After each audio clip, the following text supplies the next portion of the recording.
20 minute ধরে তো দাঁড়াই লইছস, কিছু বলবি না আরো সময় লাগবো?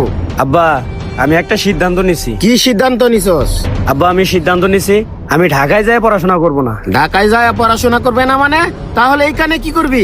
আব্বা আমি এদিকেই কোনো একটা লোকাল কলেজে ভর্তি হব, আর আর মানে আর কি? পড়াশোনার পাশাপাশি ছোটখাটো একটা ব্যবসা করব। কতবার বলছি আমার সামনে ব্যবসার কথা বলবে না, ব্যবসার কোনো ভবিষ্যৎ নাই। তুই তো তোর রনি কাকারে চিনস, ও আর আমি ভালো বন্ধু, একসাথে লেখাপড়া করছি। আমার মূল লক্ষ্য ছিল ভালো একটা চাকরি করার, আর রনির মূল লক্ষ্য ছিল ভালো একটা ব্যবসা করার। আজ পর্যন্ত ভালো একটা ব্যবসায়ী তো হইতে পারে নাই। ব্যবসা আমার তেমন একটা পছন্দ না। তুই ভালো করে লেখাপড়া কর, তুই ভালো একটা চাকরি পাবি।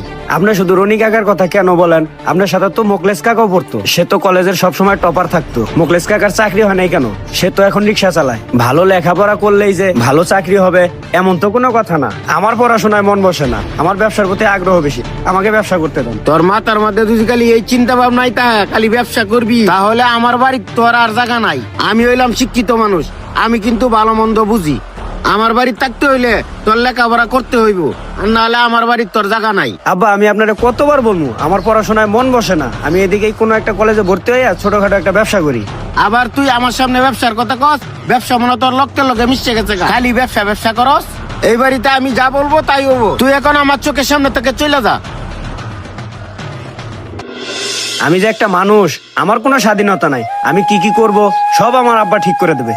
তোর হয়েছেটা কি আমাকে বল তো। আব্বারে আমি কতভাবে বুঝাই বললাম, আব্বা আমার পড়াশোনা ভাল লাগে না, এদিকেই কোনো একটা কলেজে ভর্তি হইয়া ছোটখাটো একটা ব্যবসা করি।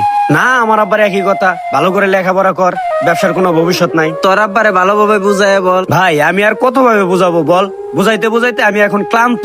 আব্বার একই কথা, ভালো করে লেখাপড়া কর, ভালো একটা চাকরি ধর, ব্যবসার কোনো ভবিষ্যৎ নাই। তাহলে আর কি করবি? ভালো করে পড়াশোনাই কর। ভালোভাবে কেমনে পড়াশোনা করি বল? মনের বিরুদ্ধে যাইয়া কি কোনো কাজ করা যায়? তাহলে কি করবি বল?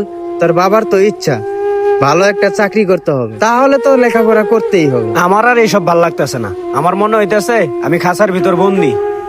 আমার আর ভাল লাগতেছে না, আমার মনটাই চাইতেছে বাসার থেকে বের হইয়া অন্য কোথাও চলে যাই। এসব পাগলামি করা যাবে না। তোর আব্বাকে ভালো করে বুঝা, বুঝবে। তুই আমাকে বল কিভাবে বুঝাবো বাবাকে? তুই যদি যাই বলস তোর আব্বাকে পড়াশোনা করবো না, ব্যবসা বাণিজ্য করবো, তোর আব্বা কিন্তু খুব সহজে রাজি হবে না। তাহলে এখন আমি কি করব? তোর আব্বাকে ব্যতিক্রম ভাবে বুঝা, লজিক দেখা, এমন ভাবে প্রেজেন্ট করবি যেন তোর আব্বা বুঝতে পারে মনের বিরুদ্ধে গিয়া কোনো কিছু করা ঠিক না। তাহলেই কি আমার আব্বা বুঝবে?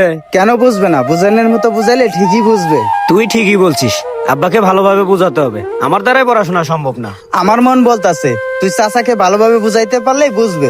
দেখি কি করা যায়, চল।